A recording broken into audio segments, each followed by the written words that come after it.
Aloha, everybody. Welcome. As you come in, if you don't mind, if you will make a note of where you're zooming in from. My name is Jessica, and I am sending you aloha from Kōloa Valley.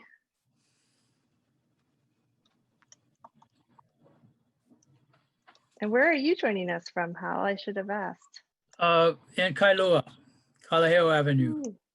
Kalaheo Avenue.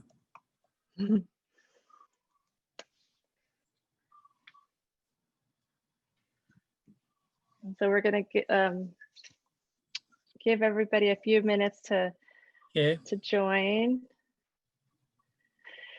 and we'll get started.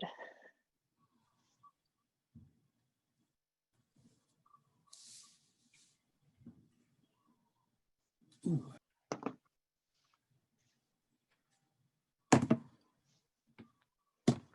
Aloha, everybody. If you're just joining us, welcome. We'll get started in a few minutes. Just give everybody a few minutes to join us. Make yourself comfortable. We have a really good talk in store for us.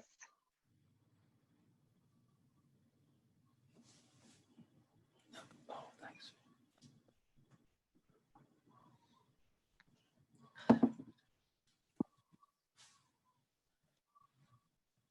It's okay to drink coffee.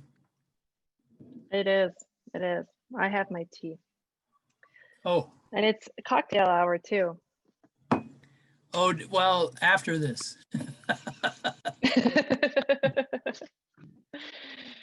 Okay. We'll give everybody a couple more minutes. Okay. So we have Adele from Aina Haina, MK Carol from Kahalu'u. Aloha, welcome. Kumutai, who worked with you on Kauai and Big Island. Oh my. So that's Ty Crouch. Ty Crouch. Oh my heavens. Wonderful. Ty.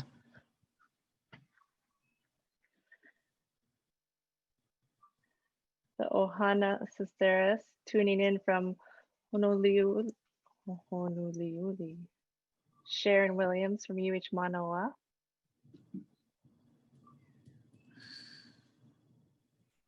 Aloha, welcome, welcome.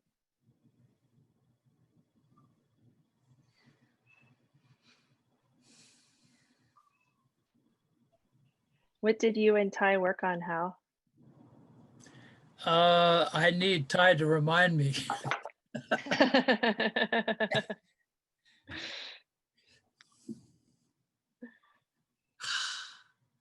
I'm thinking back. He'll remind us. Yes, he'll remind us.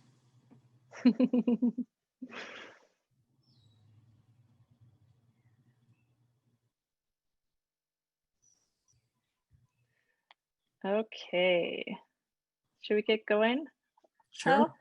Sure. Okay.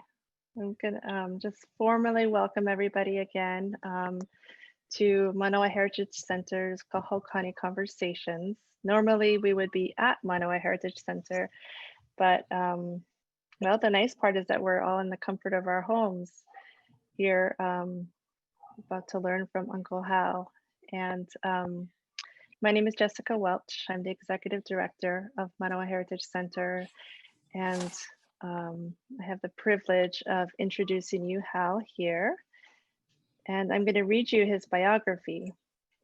Hal Hammatt founded Cultural Surveys Hawaii in 1982 and has been active in the field of archaeology and historic preservation for 40 years. He is trained in federal historic preservation regulations, including Section 106 NAGPRA, and has conducted training in historic preservation compliance.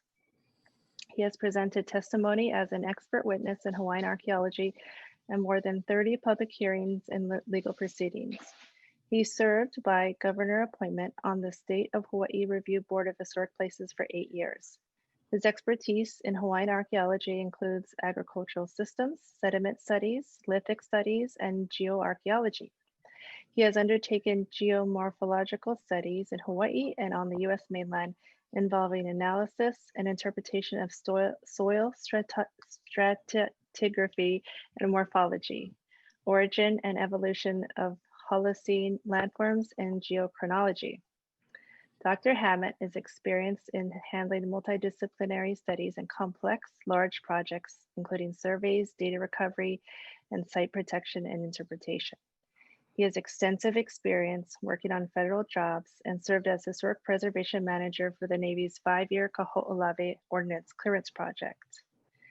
And at Manoa Heritage Center, I don't know if, for those of you who haven't been there, we are a historic site, and Kūka'o'oheo is the heart and soul of Manoa Heritage Center. And so it's always an honor to talk to archaeologists who live and breathe this work. And it's a real pleasure to have Hal here tonight. He's been a friend of ours, a friend of Mary Cook's for more than 30 years, he shared earlier. And without further ado, I'm going to pass it over to you. Thank you very much, Jessica, and welcome everybody. And thank you so much for participating in this. I have hopefully some interesting things to share with you tonight. And let's get started with the presentation. Okay, so the subject of the talk is farming and fishing in ancient Hawaii. And I've chosen 3 examples from the last 45 years of my experience in Hawaii, Hawaiian archaeology. The first of which is Kōloa, Kauai, on the south shore of Kauai. The second on Moloka at Kawākiu. And the third, the island of Kaho'olawe. Next one.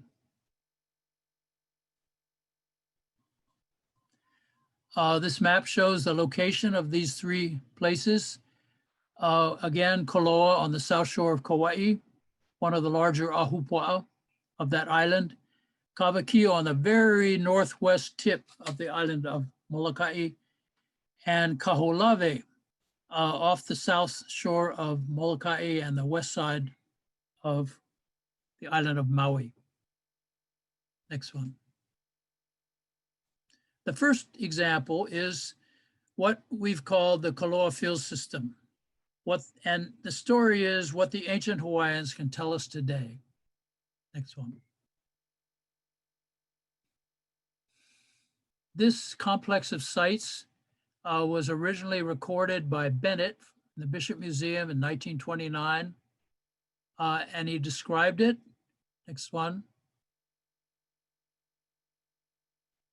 As a series of walls and alignments, and left it at that. Along comes the huge project, Keohana Golf Course and Housing Development in the 1970s under Francis Ching, Archaeological Research Center, Hawaii, the first archaeological company in Hawaii. We set out to document the sites in this 800-acre project area. Next one. We did some minimal excavation, but most of the work we did was mapping this huge complex. It was before we had GPS, so we had to use compass and tape, and we used 11 by 17 graph paper, one grid after another, mapping the entire system of 800 acres. It took us many, many, many months, almost 9 months to accomplish this task. Next one. We also documented, as part of this, a series of lava tubes in this complex, which contained this extinct blind hunting spider. By the way, that's Doug Borthwick shown there climbing into the cave. My colleague for 45 years. Next slide. This shows the entire complex. You can see the little blue lines squiggling all the way down from Kōloa town. And I'll talk about this a little later, but we managed to, back in the 70s, people weren't really into preservation. They were more into building golf courses. We managed to argue with the Land Use Commission and the developer to isolate 5 areas for preservation, which still stands there today. Next one. This is the Hawai system, the water channels that started all the way up in Kōloa town, extending all the way down to the shoreline. Of course, the shoreline extent of these Hawai were destroyed by the hotels and the condos that are there presently, but the Hawaiis originally went all the way down into the fish ponds that lined the shoreline. And you can see the pattern of the Hawai stretching across the landscape. Next one. And all the way into what we call the Kūkuiula project next door across on the other side of Waikomo Stream. Let's look a little bit about the Hawai, the basic Hawai systems of the ancient Hawaiians. The simplest one was a system where the water went progressively upstream or upslope to downslope, passing progressively through each field. Well, there was a disadvantage to this because if there was a flood, these walls and fields would be flooded. A typical valley system takes the Hawai around the back of the valley edge, and feeds the fields progressively, working back towards the main stream. Next one.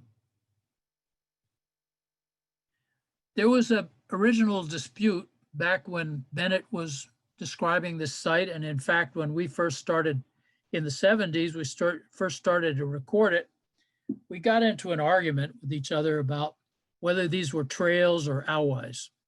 At first, we were convinced they were trails. They look exactly like trails.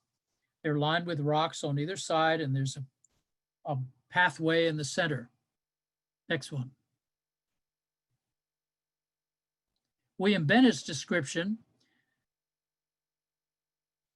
of what he called Site 85, which basically included the entire Kōloa field system as we know it today. He described innumerable walls, double walls of large stones on edge filled with small stones, walls built of blocks of lava set upright. Okay, well, that's a perfect description of a trail. Next slide. And they certainly look like trails.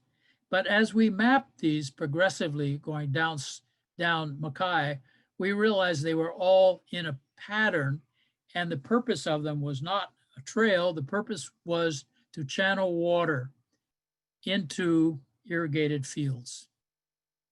Next one.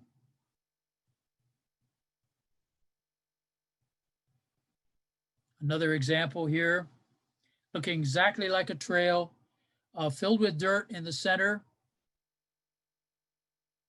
Next one. And you can see the dendritic pattern idealized in this slide of dividing primary, secondary, tertiary Hawaiis going downslope all the way to the ocean. A typical dendritic pattern. Next one. Covering, as I said, 800 acres. The Hawaiians had a particular challenge in this landscape because we're talking about the youngest lava flow on the island of Kauai, Pohoihoi flows. We have lava bluffs consisting of Pohoihoi lava, but the Hawaiians used this to their advantage because the bluffs are higher than the surrounding landscape. So they kept the Hawaiis hugging the bluffs as much as they could to keep them at a high elevation as long as they could, and delivering them to the adjacent fields. Next slide. Here's an idealized version or isolated version of the Hawai system. And you can see on the west side, on the left, it stretches all the way almost to the boundary of Hawaii, Ahupua'a. And on the east side, very interestingly, right up to the edge of the Ahupua'a of Welewele. And this speaks to the concept of the independent economic system of each Ahupua'a, that it was independent, it was or semi-independent, and for whatever reason, they could very easily have crossed that Ahupua'a boundary, but they did not. And the reason for that still defies explanation, but I think it's inherent in the workings and the structure of the Auai system itself. Waikomo Stream in the center, the Auai spreading on both sides of Waikomo Stream. The source of the water in Kōloa town, spreading out on both sides. Next one. We also had some very ingenious structures. We recorded three aqueducts in this system. This is an idealized representation of one of the aqueducts, exactly the same as the Auai, except it's built up to cross the low area. It's basically a rock wall sloping on both sides with the upright rocks in the center, lined with upright stones and with soil, sealed with soil and smaller rocks so that the water could be channeled across the low places. We usually associate these aqueducts with the ancient Romans. Well, the Hawaiians had them as well, long before the Romans were there. Next slide. The Auai was used to distribute water to wetland fields or lo'i. You can see in this very intricate map, and you can visualize how long it took us to map all these particular detailed sites. The water, the little arrows show the water draining into the wetland fields. Next one. We also have the water distributed to mound fields, which were not organized, but the rocks were piled up, the next slide, and the water channeled in between them. This is an example of one of the hundreds and hundreds of mounds in that area, clearing the rocks out of the adjacent area. And basically they served as mulch for sweet potato growing. You remove the rocks, you plant the sweet potatoes, you put the rocks back. The rocks provide moisture. They hold the moisture, and the sweet potatoes can mature much more quickly underneath the rocks. And then you remove the rocks to harvest the sweet potatoes. It's a well-known method of growing sweet potatoes in ancient Hawaii. Next one. We also had formal habitation sites. You can see in these shaded areas some very large platforms, many clustered together, and most of them clustered near the water channels or auais. Next one.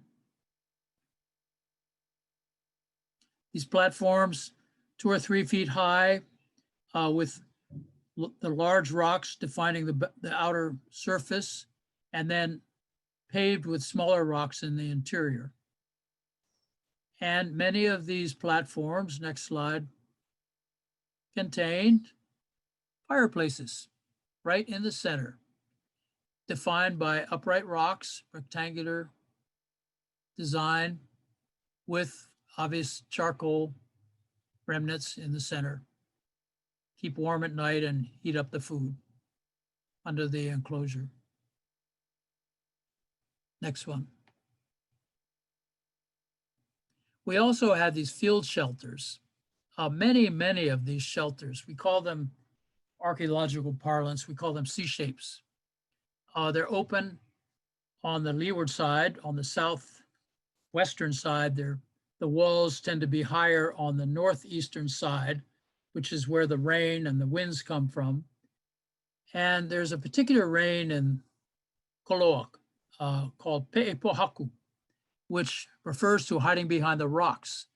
And many times when we were, over the many months when we were recording this system, the rain would come from the northeast. We'd hide in one of these, seek shelter in one of these C-shapes. And when the rain was over, we'd emerge dry. Next one. So, as confusing as it may seem, we we made an effort to designate 4 kinds of features. First of all, the Auai, represented in blue here, the agricultural sites represented in green, the permanent habitation sites red, and the sites related to temporary habitation, shelters, more or less, in orange. And you can see there's just an amazing confusion here. There's, what would a planner do with this? How would a planner interpret this? But one thing that seems to emerge from this is you see the lines of red dots. The habitation platforms seem to be organized adjacent to the Auai, one of the major Auais traversing the project area, Mauka and Makai, like this one, and this one as well. So there is a pattern to this madness. Next one.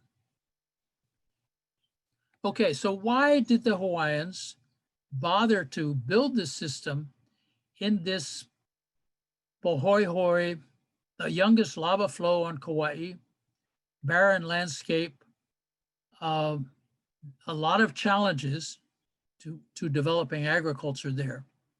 Well, one reason is the maturity rate. It's on the south side of the island. The sun shines there a lot more frequently. And if we compare the Taro maturity in Hanalei, where there's a lot less sunshine, to Waimea on the western side of the island, there's a couple of months, the Taro in Waimea matures a couple of months earlier than the one in Hanalei. So that's one advantage of the Kōloa system and where it's located. The next one, next slide. How did they overcome this huge challenge of trying to develop an agricultural system and habitation in this dry, arid Pohoihoi landscape with barely any soil, at the most thin soil over bedrock? Well, next slide. When we did cross sections of the Auais, we discovered something very interesting. You can see stratum 1, stratum 2, stratum 3. These stratum post-date the use of the Auai. The crosshatched one is the sediment that is contemporaneous with the Auai, and the unexcavated portion is where the Auai, the bedrock that the Auai was dug into. So you can see there's a considerable soil deposit right in the Auai. And that is a clue that led us to the conclusion that the Hawaiians actually transported the soil from the Mauka areas inside these Auais through the water. And we've seen other examples of this in other areas of Hawaii. On Maui, eastern Maui, Kahanai Peninsula, there's a long tradition that Kahanai Peninsula, again, a bedrock area, was actually, the soil was brought in through the Auai to make it a productive peninsula. Next one. We also have the advantage that the Kōloa field system is not on a floodplain. It's not susceptible to flooding. And as we've seen over many, many years, the Hanalei system, for example, is susceptible to sometimes very destructive seasonal flooding. We did not have that problem. The Hawaiians did not have that problem in the Kōloa field system. Next one. Okay, so we're left with a question. How was this system designed? Was it laid out on a map by an architect referred to as a kuhi pu'one? And where did it start? I think part of the answer to that is, next slide. How was this system managed? What was the fair distribution of water? What was the fair access? What was the ownership? What was the use rights? All these questions arise. How did the Hawaiians build this system in the first place? How did they design it and build it? And how did they live in it, live together, and how did they maintain it? To answer that question, we go back to the basis for traditional Hawaiian rights which survive today in the legal decisions of former Chief Justice William Richardson. Next slide. Sustainability, 3 economies. And let's compare the tenure of these economies. The Kōloa field system, which was extant from 1350 to 1850, 500 years. Plantation agriculture from 1850 to 1990, and resort tourism 1960 to we don't know when. So I would wager that the Kōloa system has outlived all of the other ones, or will have outlived. There's also implied cooperation. When you have so many things going on in one little space, one person comes along and moves one rock in the Hawai, takes water from another person's field. How did they resolve those problems? There's incredible cooperation is implied in this system. Next one. Also creative thinking and ingenuity. Exemplified in the building of these aqueducts. Next one. And continual improvements. You don't just build this system and let it run. You have to continually maintain it and nurture it. You have to keep moving the rocks. You have to keep maintaining the Hawais. You have to keep maintaining the fields, replanting, harvesting, everybody getting along together and everybody getting their fair supply of water. You see the little arrows going here. These are all where the water flows in between these very, very intricate fields. Next one. Okay, so as I mentioned before, there are 5 preserve areas still left. And I also mentioned we had the struggle with the Land Use Commission way back in the 70s, and also the developer to preserve 5 areas chosen for their uniqueness and their concentration of different variety of sites. And I would invite you, if you're ever in the South Shore of Kauai, drive up Keohana Plantation Drive, up to the Keohana Golf Course, stop in, park, and walk Makai, and you can see the example of some of the beautiful sites there. If you go up to the subdivision, you can see preserve area number 2, which is very intricate Hawai system running between small fields and house sites. Next one. And also there's a preserve area on the Mauka side of Prince Kuhio Park, which is available for view, which has railroad berm from the historic plantation era, as well as a raised Hawai here and a remnant of the field system. Next one. Okay, now we go to Kawākiu, Molokai, the northwestern extent of Molokai. Next one. And a little different shift. We're talking about fishing now. The Penguin Banks, very conveniently located on the west side, one of the most famous and productive fishing areas of Hawaii, known to fishermen even today. Next one. And back in the 70s, we excavated this site, very small shelter site with walls, maybe 3 feet high, about 12 meters by 14 meters. We excavated the site all the way down to bedrock, and we recorded every single artifact in its vertical and horizontal provenience. Next one. We discovered in this stratigraphy, which you can see here, not very thick, maybe 40 centimeters of deposit, very surprising to us. Next one. In the center of the site is a hearth. And you can see in the stratigraphy over here, you can see these little white lines. These are all artifacts in various stages here. And next one. This was after we excavated the site, or during the excavation of the site, we realized this was a very, very specialized place. It was small, one hearth, big enough for one person to sit next to the hearth, and it was full of fishhooks. This site was absolutely full of fishhooks in every stage of manufacture. And I'm going to go through some of the examples and try to reconstruct how we think this one individual worked.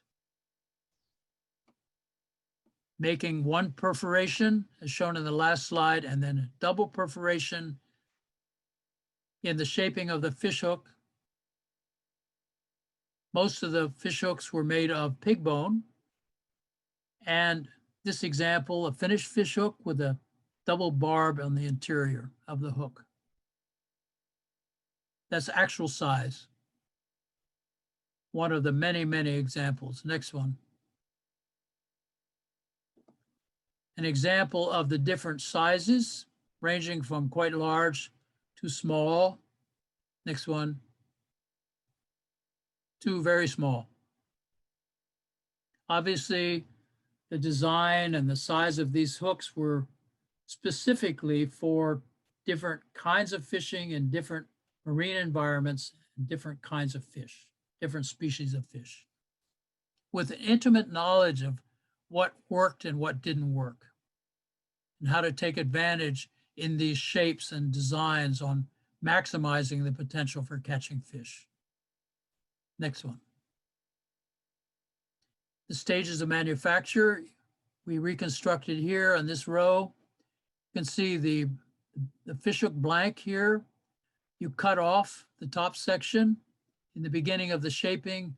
You turn that around and you can make a small fishhook out of that. You continue with a larger piece. You pre-shape it. You perforate it once. You perforate it twice.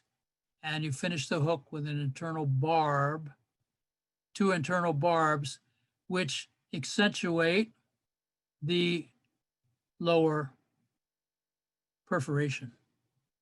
Again, here another example of what we call the fishhook blank, formed into a final hook with a barb at the base. And we also had 2-piece fishhooks with a point here. Next one. We believe this site represented the work of a single gifted individual who devoted his life to making bone and shell fishhooks of all sizes and designs. The fishhooks were made of predominantly pig bone, and we have evidence that the fishhooks were treated by heating in the adjacent hearth and rubbed with pig lard to make them more durable. Next one.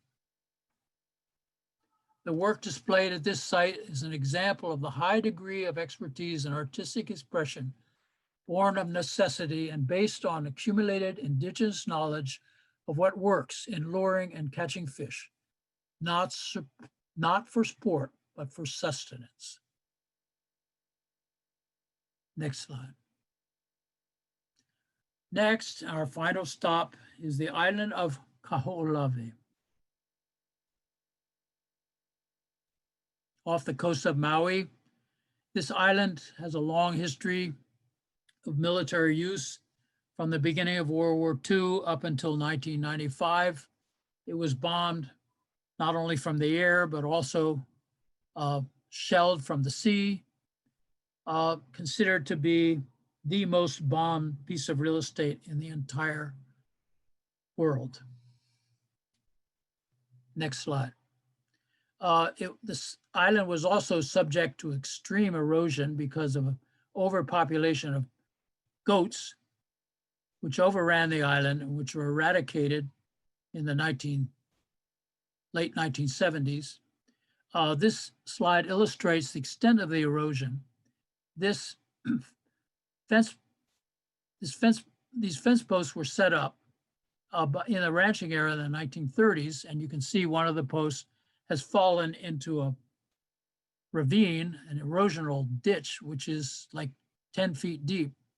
All of this erosion has occurred since the 1930s. Next one.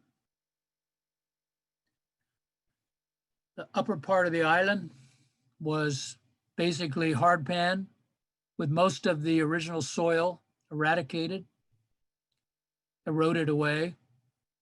We did not know what to expect on this island. We did not know the extent of the ancient Hawaiian use and occupation of this island when we got there.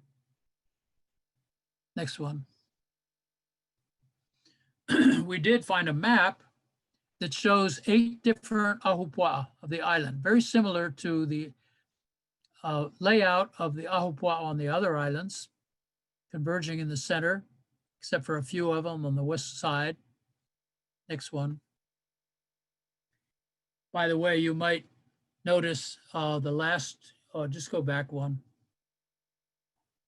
Probably the most famous name, Keali Kahiki, on the west side refers to the path to Kahiki, a taking off point for the voyage to the South Islands, particularly Tahiti.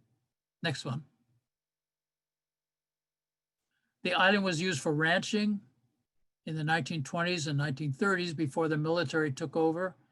And there was a continual struggle to supply the livestock with water.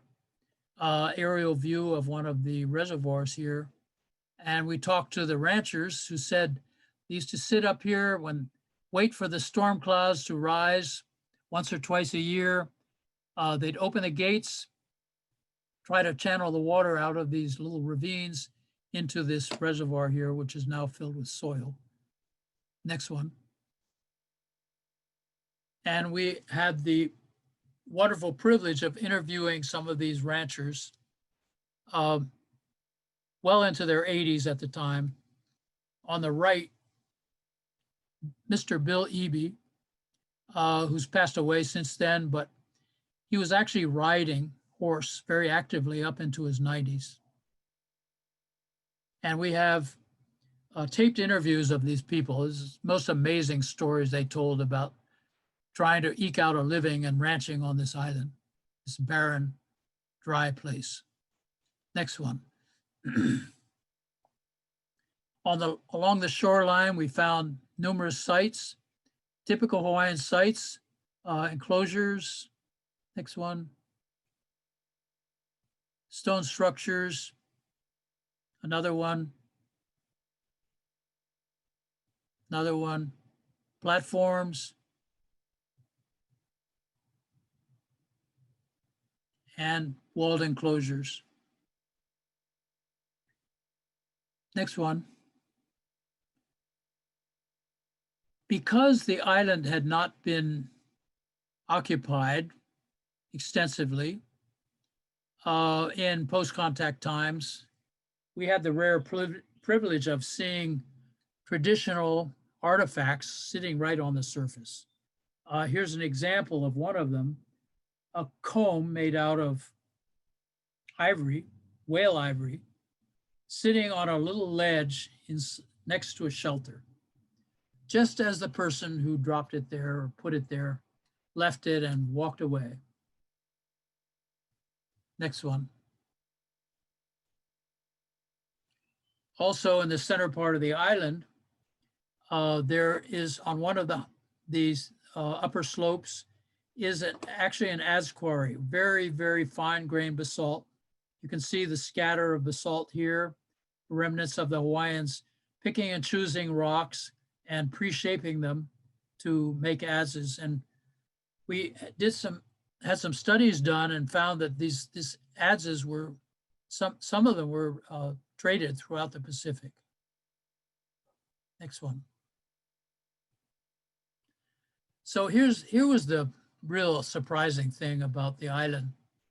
The upper part of the island, as I said, was severely eroded, but we found these remnants of the former landscape, which we referred to as hummocks, some of them 10, 12 feet high, which indicated to us, you can see the profile of one of the hummocks here, that the original landscape was 10 to 12 feet higher than what we were walking on at the time. Next one. And the artifacts spread across the surface. Of course, all dropped out during the erosion, but left more or less in place. Next slide. And we plotted all these artifact concentrations all across the upper part of the island, the heavily eroded upper part of the island. All these blue little dots represent artifact concentrations. Okay, well, that could only be the result of a very heavy Hawaiian presence in this arid and dry landscape. And we also found examples, fossilized examples of sweet potatoes, and we also found pig skeletons. So we know the Hawaiians were practicing agriculture up here, dryland agriculture, obviously growing dryland crops like sweet potatoes and other crops. Next one. So, I want to close by saying, in the 6 years we spent on this island, systematically surveying 100-meter grid by 100-meter grid, we were constantly amazed at the extent to which the ancient Hawaiians adopted to this isolated and barren landscape and sustained themselves with perfected techniques of dryland agriculture and the use of abundant fishing resources. On Kauai, we've seen how the Hawaiians got water and soil to a place where there was none, through their ingenuity and engineering. On Moloka, we saw a single individual mastering an art which provided sustenance and abundance. On Kaho, we saw Hawaiians practicing agriculture and creating a vibrant community in an arid, isolated environment. There is hope that these three examples from different islands can enhance our appreciation of what went on in the 1,000 or more years before the Europeans arrived to these islands. It is also hope that we can learn from these ancients and apply these lessons today and in the future. And I want to thank people from Cultural Surveys listed below, all my colleagues over the last 40 years, the people I've learned so much from, these people, Pila Kekuchi, Charlie Keau, Lee Keke and Lynette Paglinawan, Rudy Mitchell, Saul Kaupuiki, Lesen Mani Kuloloyo, and Mike Nahopi. And I also want to thank Manoa Heritage Center for allowing me to have this talk, and special mahalo to Mary Cook for her guidance. And mahalo to everybody who took part in this 1 hour or 40-minute huakai. Thank you. Thank you so much, Hal. I can hear the applause. Thank you so much. And you had a homework assignment, right, for us? You wanted us to listen to a specific song afterwards. Yes, and let's see if it works. I think it might not, but it doesn't click. Sorry. It doesn't. No, that's okay. But tell us all what it is, and then we'll. Okay. More power, we'll do that. I invite everybody who listen to this talk to go home and go on YouTube and listen to Dennis Pavao, who's my favorite Hawaiian singer, sing Mele o Kaho. It's a beautiful song. Thank you. And I tried to get it on this Zoom thing, but it didn't work. Okay. Now, we do have time for questions and I'm happy. answers. Yes. Thank you. So if you do have a question, you're welcome to type it into the chat or the Q&A, and we'll try to get to them. So Hal, Jesse Gunnels is asking, when was the system brought into disuse, the Ovai system? Ovai system. When was it fell into disuse? Brought, mm-hmm. It was basically when sugar came to Kauai. And if we go on the east side of Hapa Road, we can see examples of how the sugar fields eradicated the system, but where the sugar was not developed, the system still survived. So on the west side, in what's now known as Kukui'ula, virtually all of the system was destroyed by the sugar fields there. But that was basically the end of the system, post-contact. And I would also mention that in post-contact era, the Kōloa field system was extensively used to provide victuals for the whaling ships during the gold rush, specifically Wow. potatoes. So it was in use up till then. Awesome, thank you. We have two questions from Richard Jansen.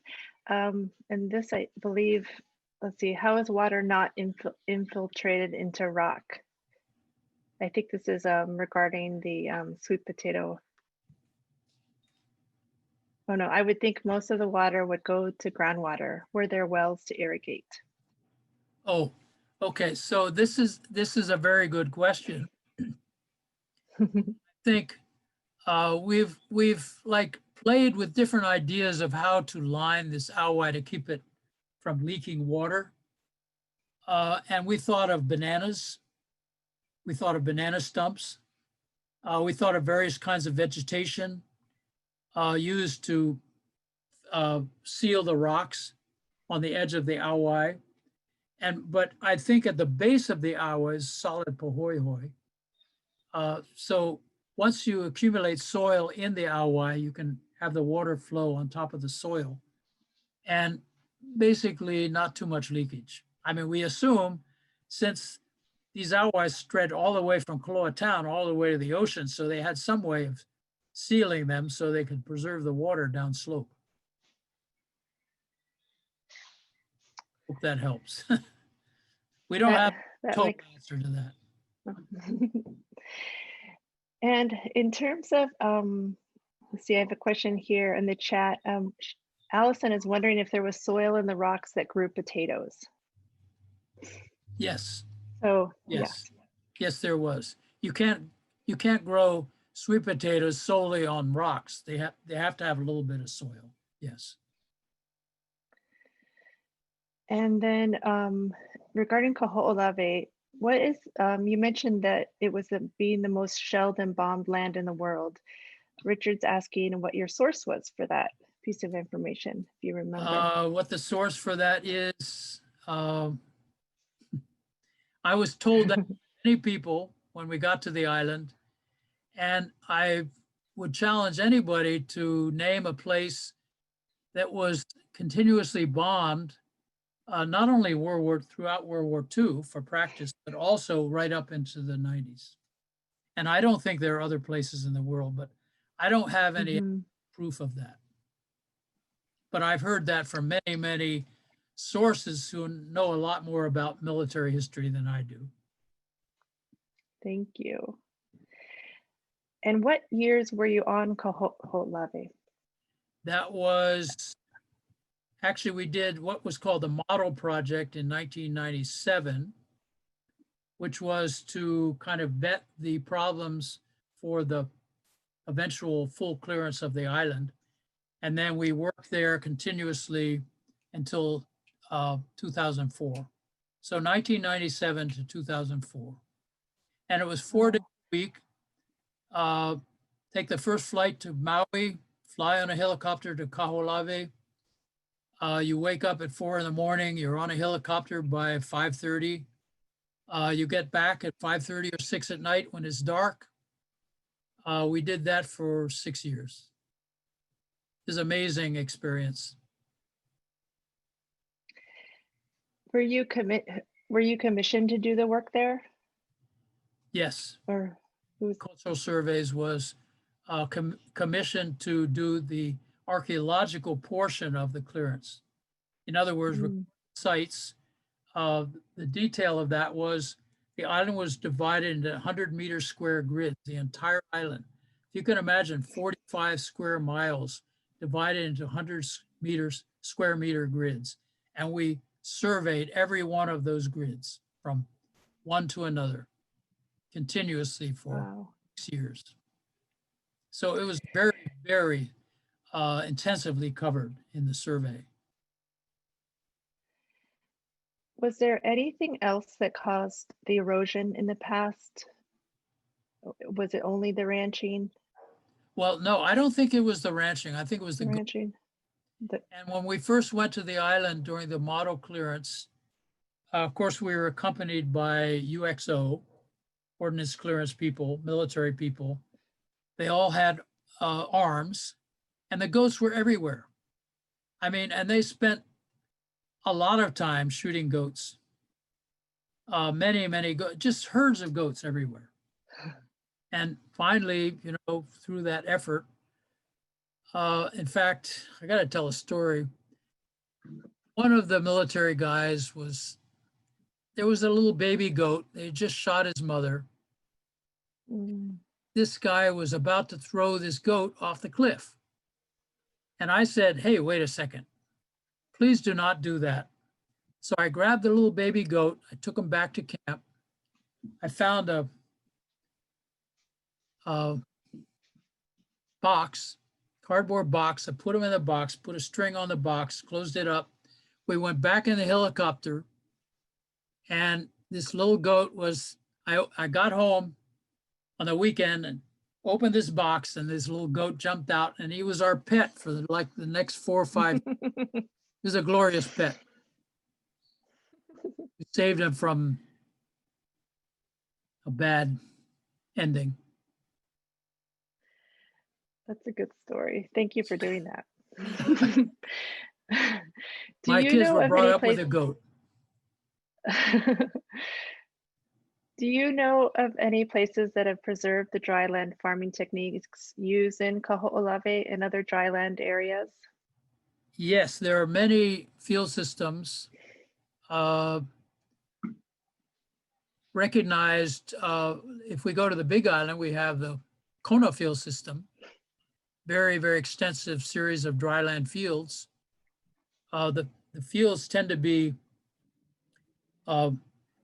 horizontal, parallel to the shoreline, and it's all dry land. There were no aowais, all dependent on rainfall. And if we go to Maui, we have the Kōloa field system, very similar dryland system.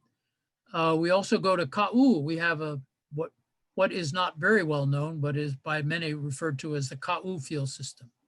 So there are many dryland field systems throughout the islands, as opposed to the wetland systems in the wet valleys and the unique example of the Kōloa field system, which is not in a valley. Were there aowai in Kaho'olawe? Were there? Aowai, the same system that you talked about in Kōloa? No, there were not aowai on Kaho'olawe, no. Not Okay. at all. And there's no source of water there. So it just had to come from rain. Yeah, it had to come from rainfall. And Wow. the Hawaiians had all these very good techniques for mulching, preserving moisture in the soil. I think they used those. Yeah. Where else in Hawaii have aqueducts been found? That's a big question. To my knowledge, nowhere. Kauai has the prize for having this unique feature in Hawaiian archaeology. I hope maybe people will find them in other places, but as far as I know, aqueducts are only in the Kōloa field system. Wow. And do you know what percentage of Kaho'olawe has been cleaned of munitions? I don't have the exact number, but I know when we finished that project, there was still much left to do, but parts of the island were considered safe. And the clearance was divided into two different aspects. Surface clearance, clearing the bombs off the surface, everything you could see on the surface. That was one of the major efforts. But there was also subsurface clearance. And I remember when we first went to the island in the MAHALO project, there were bombs just all over the place. We were walking in between bombs every day. Small bombs, large bombs, rockets, everything. Delayed fuse things. I mean, they used everything on that island. They cleared all that off the surface in large areas of the island, and they did some work in the subsurface clearance. But you drop a bomb, it's not necessarily going to land on the surface. Many times it's going to burrow itself into the ground. So there's still unexploded ordnance, to my knowledge, underneath the ground there. And I don't know the details of what percentage of the island has been cleared, surface and subsurface, but I know more of the surface has been done than this subsurface. And then back to Molokai, for the fishhook maker, can you speak a little more about how it was determined that it was an individual making the hooks? Well, that's an assumption. That's true. Mm-hmm. But there are a couple of things. It's a very small site. We plotted the exact vertical and horizontal provenience of every single artifact. And I didn't show the slide that showed the distribution of the artifacts, but we could figure out exactly where this person sat and where he kept his tools for making the fish hooks. There was an empty space where he sat on the side of the fireplace. He put his finished tools on the right side.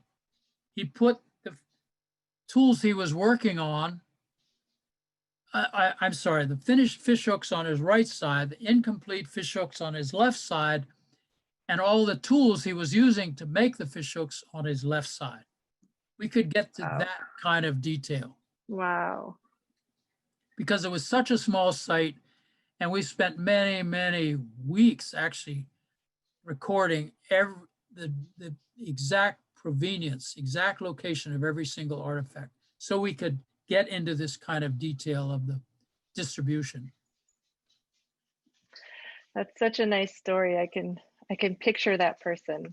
Well, you know, occasionally I have this vision of this man, or this person, I shouldn't say man, who just loved his work and was so good at it and so committed to it. And you know, it's a lesson for all of us today that just develop a skill and do the very, very best you can to refine that skill to perfection. That's what this person did. And it's inspired many people, and myself included. And by the way, I'll tell the story of the fish hooks. We recovered them. We turned them over to the landowner. The landowner gave them to the Bishop Museum. Then they were sent to the mainland for further study. They ended up in somebody's closet. We got them back, and then they were given back to the landowner. And it was a couple of years ago, my friend and I went over to Moloka, Mauna Loa, on the western side of the island. And we were walking around early in the morning, and I'm wondering, I wonder what happened to those fish hooks. And there's this one guy who came walking down the street, and he overheard me. He was the caretaker for Molokai Ranch. And he said, I know exactly where they are. They're safe in storage. So they're safe and sound on the island of Molokai. Wow, that's a good story. I'm so glad they're back there. Yes, they are, and they're safe. That's And great. they were on display at the ranch center before the ranch closed down. Wow. Yeah. Very, very cool. Here's a question from Byron Nakamura. Could they use tapa cloth or woven lauhala mats to line the water wells to hold the water? Whew, that's a very good question. That's a cloth. That's a lot of work. I'm thinking that's pretty labor intensive process. It's possible for a small section of Hawaii, but the amount of labor that would go into that would be exorbitant. But I'm thinking more of, you take banana stumps and you flatten them out, and you put them on the side, or different kinds of vegetation until the soil fills up all the cracks. Oh, interesting. It's quite an ingenious trying to figure out how these people did that.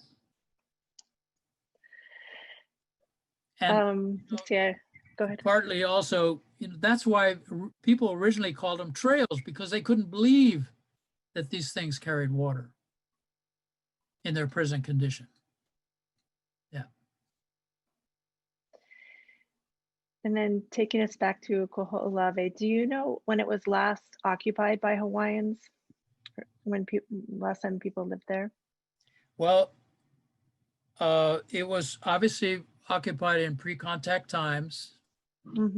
I think there are probably people who can answer that question better than I can. And I wish we had asked the ranchers that question, but I do.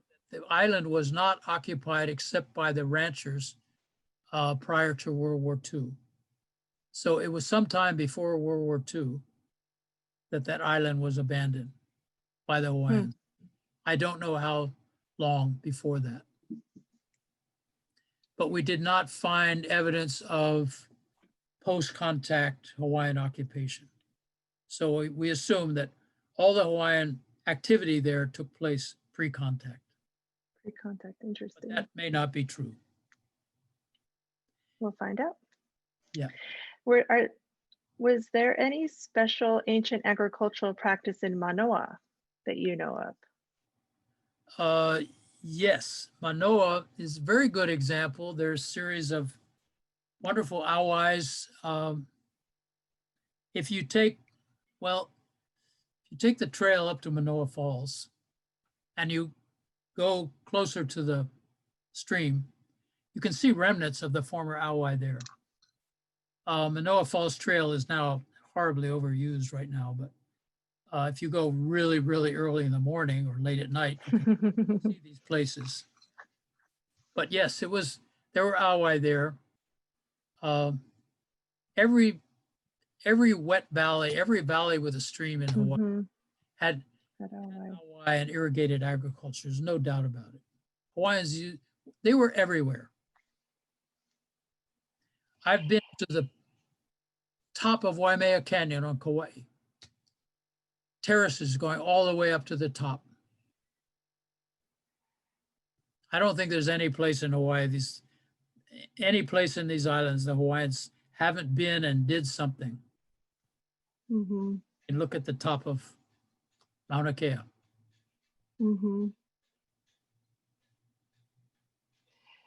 Are there places where contemporary farmers are using old awai? Yes, I can think of Luluku.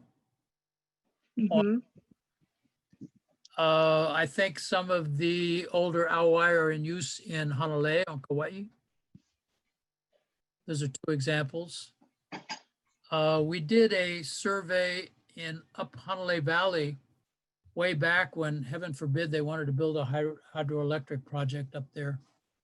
We went all the way to the top of the river, all the way up Hanalei River, and there are terraces all the way up there.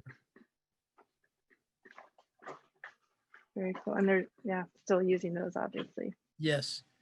Not in use today, of course, but all under the forest. Here, this is more of a comment.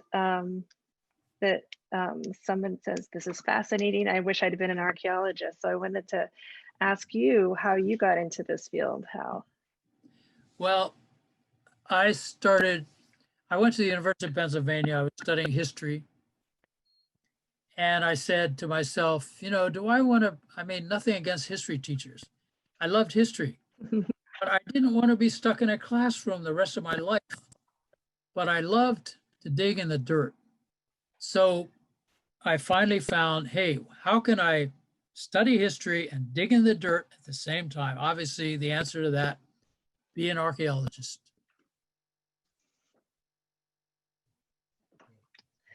We're so glad that you are. Thank you. Thank you, Jessica. We have one more question here. Okay. What is your estimate of pre-contact population?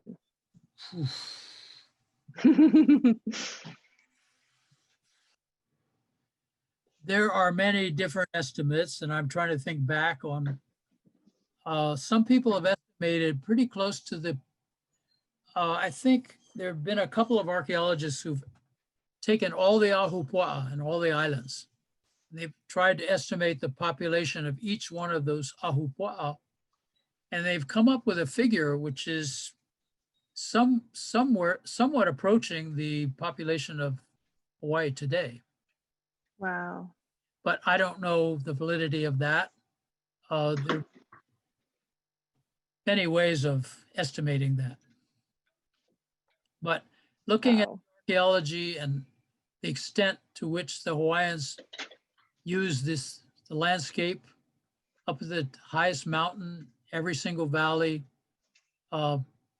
huge dryland agricultural areas on the Big Island, the Ka'u field system, all these dryland field systems everywhere. I would think that would be a possibility. That's amazing. And then Adele comments here, I've heard someone make that same estimate that islanders were able to sustain a population equal to today's. Can you imagine? Yes. Here's a question about kava. Have you found any evidence of cultivation of natural medicines by island? Whew, that's a good question. That would be more for, I would think, a palynologist. And I can't specifically address that. That's a very good detail. Kava grows very well particularly in upland areas.